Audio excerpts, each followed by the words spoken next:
மாதம் முழுவதும் இருப்பார்கள்.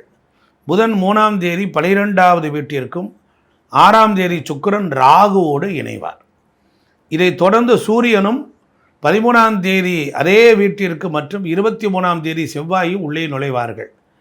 நிதி ரீதியாக பொருளாதார ரீதியாக பார்த்தால் மாதத்தின் முதல் பகுதி சாதகமாக இருக்கும். பிற்பகுதியில் தான் செலவுகள்லாம் அதிகரிக்கும். அப்போ மாதத்தினுடைய பிற்பகுதியில் நீங்கள் உடல் ஆரோக்கிய பிரச்சனைகளுக்கு கவனம் செலுத்த வேண்டியது. பிரச்சனைகள் வரும். வேலை செய்பவர்கள் கடினமாக உழைக்க வேண்டியது வரும்.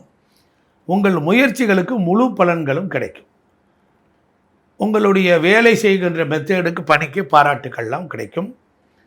நல்ல செய்தி வணிகர்களுக்கு நீண்ட கால திட்டங்களை மனதில் கொண்டு வந்து வேலை செய்வதில் கவனம் செலுத்தினால் இந்த ஆண்டு லாபத்தையும் பெறலாம். மாதம் முழுவதும் லாபம் உண்டாகும். இப்போ மாணவர்கள் மாத தொடக்கத்தில் சில சவால்களை எதிர்கொள்ள வேண்டிய சூழல்கள் ஏற்படும்.